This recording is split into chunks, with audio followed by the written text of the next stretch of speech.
Welcome to Bill's How To. Today I'm going to show you how to cut down a hollow core door down to any size, whether it's length or width, and save at least $150 to $250. Let's get straight into it, guys. Let's do this.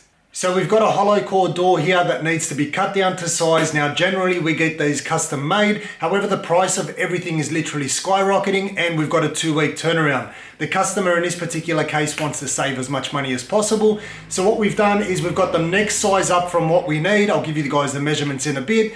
Next size up from what we need, that way we can cut it down to size. And we've literally got this one here off the shelf for $45. Now, if we bought it direct from the manufacturer, custom made, it takes about 2 weeks to turn around. And we've also got a $330 fee. So $330 versus $45 straight off the shelf. If we went direct to Bunnings and got it from them, it's actually cheaper than from the manufacturer, believe it or not. It is $210 to custom order this one here. So I've got a little offcut piece here to show you what it looks like on the inside. As the name suggests, hollow core, meaning that it's got a hollow core on the inside, which looks exactly like this. So you can see there that little bit of honeycomb pattern that runs all the way through the inside. That's literally cardboard. And then we've got a piece of timber that runs all the way around the perimeter of the door. So if we have a look here, around the edge of the whole door, it's going to have about 25 mil in thickness, and that runs all the way around the perimeter. Depending on which manufacturer has made it, they've got their own recommendations for how much you can actually take off each side, and they're generally between 4 and 8 millimeters. So we need to take a lot more than that off. So what I'm going to show you guys is basically how to cut the door. Then we're going to take this little piece of timber out from the existing door that we've just cut. We're going to remove that, clean it all up, and we're going to reinsert it, glue it, and nail it all back into place. Whenever you do it from the base of the door here, if you're trying to make a shorter door, this is the best place to do it because nobody's ever going to see it. You need to make sure that you always put that piece of timber in. I see a lot of people cutting the door and installing it basically looking like this on the base of the door. And what happens, especially in a bathroom or a wet area, the moisture is going to get in there. It's going to just simply wick all that moisture up and you'll be left with a door that's flaking and peeling like this one here. That's not what you want to do. You want to reinsert that piece of timber and then also paint the base as well. Now when it comes to the side, which is what we're doing today, it's a little bit more tricky because the piece is a lot longer and at the same time it's not 100% finish looking from the factory. And I'll explain why in a second. We've got some end grains on the top and the bottom, or the bottom and the top, that's going to be exposed. So whenever we always cut the length down of the door, the width down of the door, I want to always do that on the hinge side. So wherever you're going to install your hinges, do that work on that side. That way we're not going to have anything exposed out in the open, and you can see that slight little end grain on the base of the door or on the top of the door.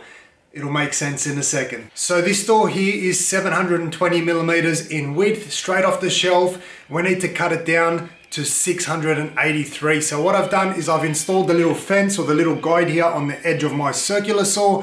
There's so many different ways that you can do it, but this one here is going to be nice and easy, and most people will get this fence with their circular saw when you buy it. So we've basically just measured from the fence over to the blade, 37 mil, so that we know that's exactly how much we're going to cut off. This little fence here is going to sit as a guide on the edge of my door, and we're going to run that all the way down.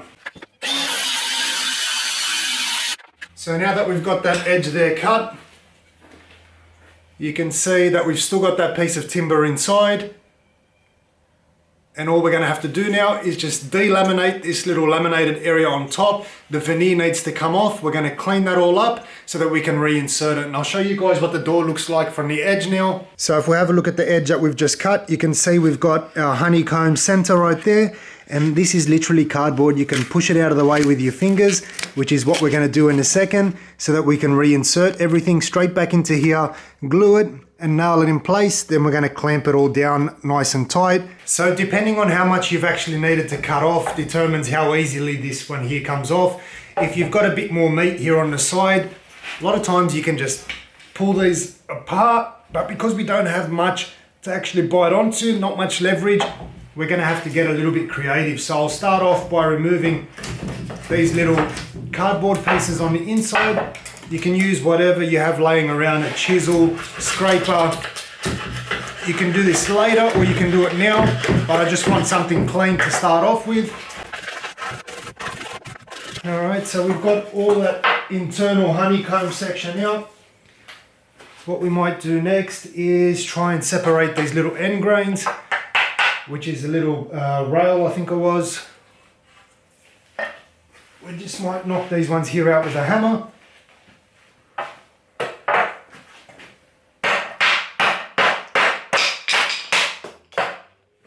Alright, so we've got that little end piece off. And we can see there that it's actually split right on the end. So if I'm lucky, nope, I'm not very lucky today. So I'm just going to keep working at this. I might try and knock it out with a chisel on the edge and separate this off.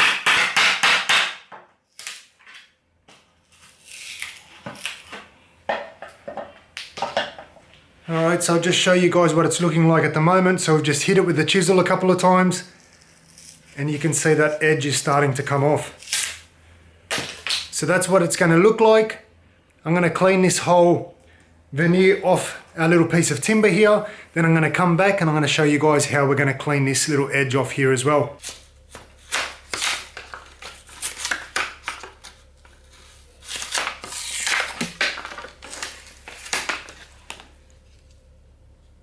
So the easiest way to clean this all up is to use your grinder with a flap disc.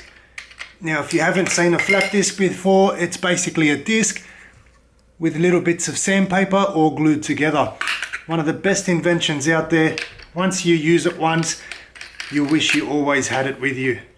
And I've always got one of these in the car, so I'll show you guys just how quick this all works.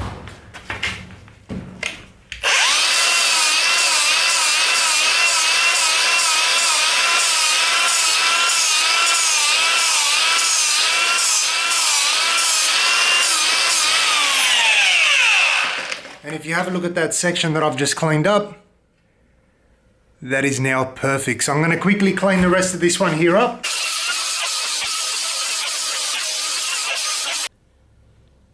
So once we've got that section all cleaned up, this is what it ends up looking like. All four sides are now nice and clean. Now because we cut this in length, we have one more step to do. Now if I drop this straight on top, you can see it is the absolute full length of the door. Now you've got two options here, and this is where I said it might not look 100% factory. You can either try and router out this little section here so that you don't see the end grain once you completely install it. Then you can drop this section straight on top and it looks like factory. But it is a little bit tricky to freehand router all of this section here out down to the correct depth. So what I do instead is I'm going to measure up little section here off the edge, which is going to be our little bottom rail here, and we're just going to simply chop that piece off down here, and we're going to do the same thing on the other end, or you can double up and just cut down one size. But basically all we're doing is cutting the full length of this one here down to allow it to sit in between both our bottom and top rail, which is this one and the one on the other side. So I'll quickly cut this section here down. So now we've got this piece cut down to size. What we're going to do is just create a little bit of room by knocking down some of this honeycomb. You don't have to go all the way down, just enough so that we can actually make a start for it. And then we'll knock it down with the hammer once we're ready to finish it off. You can see how easily this all comes apart. So now we can take some glue and we're going to put a lot of glue inside, making sure we've got all those edges completely covered. Don't be tight with your glue, it's very, very cheap and you need this to do its job. Once you're ready, start off on one edge, push it hard up against the edge.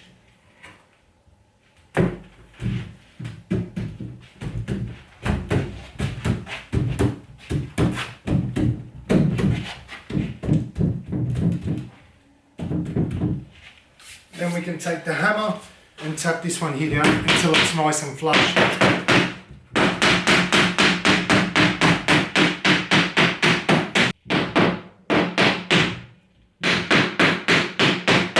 So we're going to take a wet rag, quickly clean up any of the excess, then we're going to clamp it all down shut. Then you can take something straight Sandwich it on both sides, and we're going to clamp these all down together. So now that we've got it all clamped down, we're going to take a wet rag, clean up any of that adhesive that's come through after clamping it, and then we're going to let this one here sit overnight, and I'll come back and show you guys what it ends up looking like. So we're back now the following day. We can remove all our clamps, and now we can give this edge a quick sand to get rid of any adhesive. And once the door's been sanded, we've now got our custom door complete and ready to be installed. The only difference that you may notice on this one here is a little bit of end grain. You can see there up on top and also down on the bottom. Usually that end grain isn't exposed. However, once it's painted, there's no way you'll be able to tell. Everything will look original, especially because this side here is on our hinge side. Now, if we quickly measure up, I think it was 683 that we needed. We'll measure and make sure we are literally spot on. Not sure if you guys can see there. 683. Perfect little DIY job. Save you guys some money, save a lot of time because we had a 2-week turnaround. This one here took me 24 hours just for the glue to set basically, and about half an hour worth of work. $45 versus $330 or $210 if you buy it from Bunnings. Nice and simple. Hopefully you guys have enjoyed the video. You've learned something new, saved some money. As always, like, comment and subscribe. Until next time, I'm Bill. Thanks for watching Billshowto.